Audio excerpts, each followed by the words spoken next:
Gua hari ini bicara bukan sekedar sebagai aktivis atau rakyat biasa.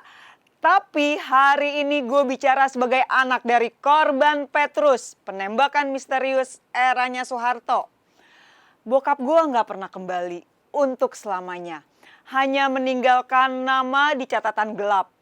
Sejarah yang sampai hari ini belum pernah dituntaskan.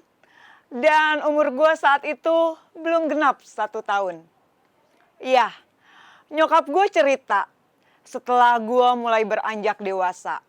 Pada saat itu pagi-pagi adiknya datang tergopoh-gopoh membawa koran pos kota. Dan memperlihatkan satu gambar korban Petrus. Yes, itu bokap gue yang tewas paling tragis dengan 3 tembakan dan terakhir di mulutnya. Dan jujur aja ini biadab banget. Ada wacana mau menjadikan Soeharto sebagai pahlawan nasional. Serius, ini bukan cuma ngawur, ini penghinaan terhadap akal sehat dan nurani bangsa. Ini bukan soal politik semata, tetapi soal nurani, soal tanggung jawab, soal martabat kemanusiaan, soal harga sebuah nyawa. Selama rezim Orde Baru, di masa Soeharto, terjadi pelanggaran HAM yang tak bisa diabaikan. Kasus penembakan misterius atau Petrus misalnya, antara tahun 1982 sampai 1985. Aparat gabungan militer, kepolisian secara sistematis melakukan eksekusi tanpa pengadilan. Di antaranya, mayat ditemukan mengambang, dibuang di pinggir jalan, tak ada alasan yang jelas. Itulah yang terjadi dengan bokap gua. Pemberian gelar ini bukan hal sepele. Ini bukan soal nostalgia masa Orde Baru yang stabil. Ini soal pertanggungjawaban sejarah. Lembaga resmi negara, Komnas HAM sudah menegaskan dalam berbagai laporan, mulai dari kasus Petrus, Trisakti, Semanggi, Tanjung Priuk, Talang Sari, sampai penghilangan para aktivis 9798. Itu semua terjadi di bawah kekuasaan Soeharto. Komnas HAM mengidentifikasikan itu sebagai pelanggaran HAM berat. Jadi bagaimana mungkin seorang yang memimpin di masa pelanggaran HAM berat bisa dianggap sebagai pahlawan? Apa negara sudah lupa bahwa reformasi 98 lahir itu justru karena rakyat sudah muak dengan otoriternya Soeharto. Rakyat berdarah, mahasiswa mati, aktivis hilang. Dan hari ini kita mau dikasih dia gelar pahlawan, itu sama aja menampar wajah para korban dan keluarga yang masih menunggu keadilan.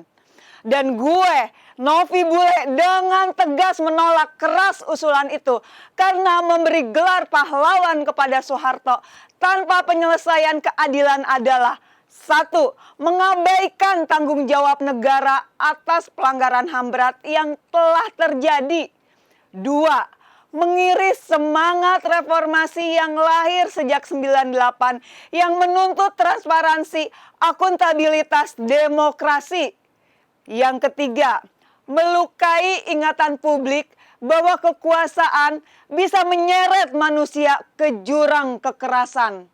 Dan saat ini dengan suara lantang gue katakan, bagi siapapun yang mendukung wacana ini, termasuk partai-partai seperti Golkar, yang dulu jadi tulang punggung rezim Soeharto, adalah golongan manusia cerdas, tapi sayang kalian miskin hati nurani, miskin naluri, dan miskin logika. Kalian membela bukan karena kebenaran, tapi karena kepentingan. Karena kalian pernah diuntungkan oleh kekuasaan Orde Baru, menikmati manisnya kedekatan dengan istana. Tapi kalian tidak pernah mau menengok luka orang-orang yang kehilangan ayahnya tanpa jenazah, anak tanpa kabar, atau aktivis yang gak pernah pulang.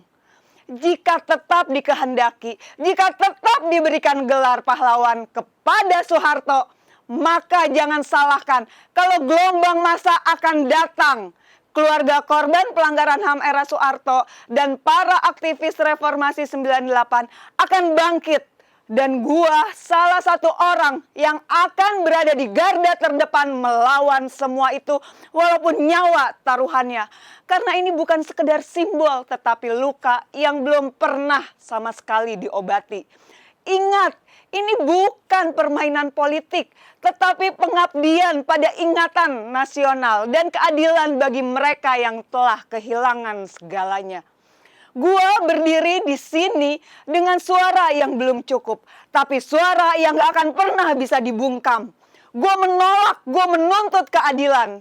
Dan gua mengajak rakyat Indonesia yang memang memiliki hati nurani dan juga kepedulian terhadap para korban pelanggaran HAM untuk ikut menolak. Karena bila kita diam ketika yang salah ingin dikenang sebagai pahlawan, maka kita turut membenarkan kekerasan dan membela penindasan. Bila kita diam, maka kita berbagi dosa, membiarkan ingatan disulap jadi prestasi. Jangan biarkan sejarah dipoles, jangan biarkan korban dilupakan, jangan biarkan nurani dibungkam demi gelar yang gak pantas. Sekarang dan selamanya, tidak untuk gelar pahlawan bagi Soeharto demi hak asasi manusia, demi reformasi dan demi pelurusan sejarah. Negara harusnya belajar dari sejarah, bukan memutihkan dosa masa lalu. Kalau Soeharto dijadikan pahlawan, maka yang kita lakukan hari ini bukan menghormati sejarah, kita telah mengkhianatinya.